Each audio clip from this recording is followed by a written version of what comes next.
Bom dia, meus amigos. Esse é o programa Um Neurônio Também Incomoda, número 19. Hoje é 24 de outubro de 2023. E para começar com a nossa sessão Lana Caprina, eu vou falar sobre sapatos. Talvez o sapateiro mais importante do mundo esteja em Londres, é o John Lobb, que recentemente foi comprado pela loja francesa, pelo grupo de moda francês Hermès. E aqui, os outros quase não existem. Tá? Esse negócio de sapato italiano e tudo mais é aquele gosto meio cursi, como dizem os argentinos. Aqui em São Paulo nós tivemos belíssimos sapateiros. Um era o Adriano, que fazia sapatos, principalmente mocassins muito bonitos. O outro era o Spinelli, Altemio Spinelli. E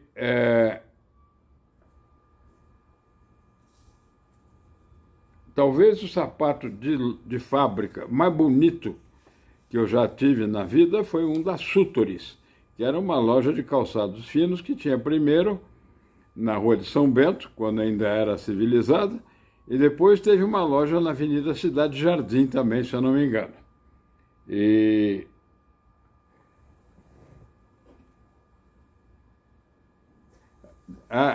havia também sapatos magníficos da Casa Dante, que ficava na Rua Marconi, e a marca que ela usava era Ital Mocassin. Sapatos lindos todos. Na Argentina, sem dúvida nenhuma, talvez os sapatos mais bonitos sejam da Lopes Taibo.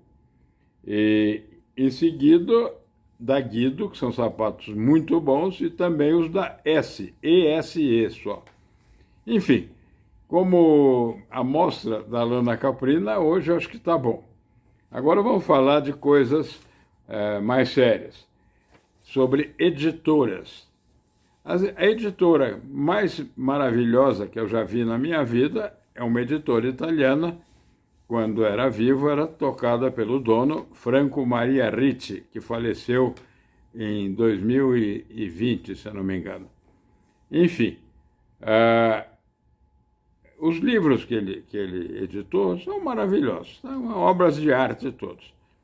Todos com o melhor papel, com a melhor encadernação. Quase sempre as encadernações eram de seda e com as impressões magníficas, quase sempre coladas também nas páginas do livro, e não impressas na página, porque as páginas do livro eram num papel italiano magnífico. Então, para não perder o charme, ele colava as fotografias impressas em outros papéis mais apropriados para impressão no livro. E lançou, talvez, a revista mais bonita e mais interessante do mundo, pelo menos que eu vi na minha vida, que é a revista que tinha as iniciais dele, FMR, que na primeira fase durou muitos anos. Aí, em determinado momento, ele se cansou, vendeu a marca e a possibilidade para uma outra empresa editorial italiana muito importante, que ele teve o bom gosto de relançar a revista com uma única diferença. Ele mudou o estilo da letra M, que era central da sigla FMR, e fez uma coisa muito bonita. Ela aumentou o tamanho da revista. Normalmente as revistas diminuem de tamanho, por vários motivos. E essa empresa ainda chegou a fazer vários números muito bonitos. Um pouco antes de morrer, ele recomprou os direitos da revista FMR e não sei se ele teve tempo de lançar em vida essa nova fase da revista própria dele. Eu sei que eu consegui o número 0, que é uma coisa deliciosa. Toda grande revista faz um número teste com o número 0.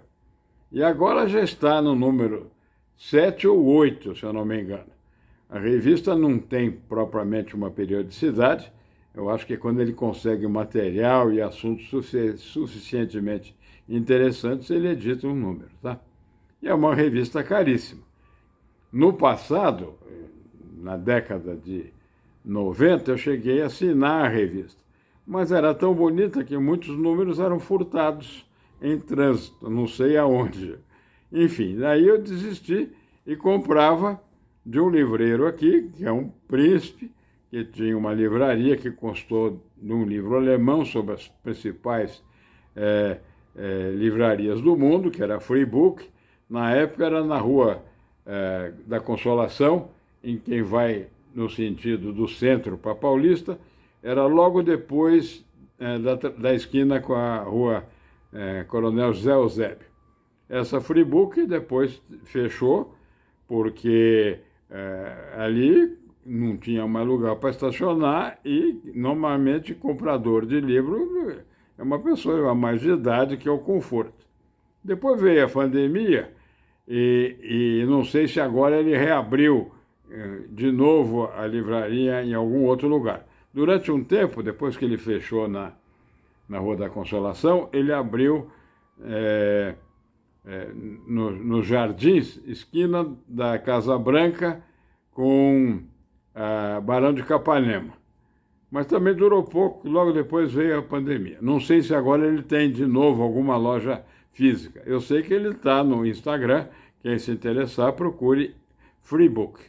E o dono é um homem encantador, inteligente, culto, de quem eu tenho o privilégio de ser amigo. Enfim, uma coisa que me chocou quando eu comecei a ir para a Argentina foi um escritório do governo da Espanha, lá seria um anexo da embaixada, para fazer promoção cultural. E lá vi expostos livros de editoras maravilhosas que eu nunca tinha ouvido falar, porque livro em espanhol quase não chega ao Brasil. Agora, as editoras espanholas têm títulos que jamais chegarão traduzidos para o português, porque o espanhol, o castelhano, é um dos idiomas mais falados do mundo. Não sei se é a segunda ou a terceira língua. Enfim, então eu fiquei encantado, principalmente com uma editora de nome alemão, não sei se eram alemães que emigraram para Barcelona, chamada Lundberg. Livros magníficos. E um amigo meu brasileiro, amigo queridíssimo, também criou uma editora em Madrid para traduzir para o espanhol obras-primas da literatura em língua portuguesa. E chegou, que eu saiba, editar livros do poeta Paulo Bonfim, que era o príncipe dos poetas brasileiros. Depois, agora já faz algum tempo, não sei se a editora continua editando. Também essa editora editou 2 livros, obras-primas da literatura árabe, que foram traduzidos para o português, por conta dessa editora, a editora Amaral Gurgel, que contratou os professores de línguas orientais aqui da USP para fazer uma tradução magnífica. E por que ele fez isso? Uma vez conversando com o emir de um daqueles Emirados Árabes, alguém comentou que ele tinha essa editora em Madrid para traduzir para o espanhol obras-primas da literatura em língua portuguesa. Aí o emir achou muito interessante e falou assim: por que o senhor não edita em português algumas obras-primas da literatura árabe? Ele falou assim: o senhor indique. O príncipe ficou encantado, pegou de surpresa e indicou 2 obras magníficas que ele traduziu aqui em São Paulo perfeitamente e publicou, e depois teve o prazer de, depois de pronto o livro, levar exemplares lá para o príncipe, o emir de um desses Emirados. Aqui no passado também editava alguns livros, não só jurídicos, que o grande forte, o início da Saraiva, foi livros jurídicos. E Mas depois as coisas foram piorando, o mercado ficou cada vez mais difícil, o brasileiro parece que acha que livro morde, então, e também as crises econômicas sucessivas tornavam o livro um objeto caro para a grande maioria da população. Durante algum tempo, uma outra editora, DBA, publicou livros muito interessantes sobre assuntos mais variados. Tudo. E deixei por último a editora que eu mais admiro, que é a Barbosa Lima Editora, que editou o livro sobre o artista Zélio, que ganhou o prêmio Jabuti, para vocês verem a qualidade da obra e a qualidade da editora. Enfim, era isso que eu tinha para comentar com vocês hoje, sempre agradecendo a gentileza da audiência, eventualmente de algum comentário ou alguma pergunta que eu possa esclarecer. Muito obrigado, até logo.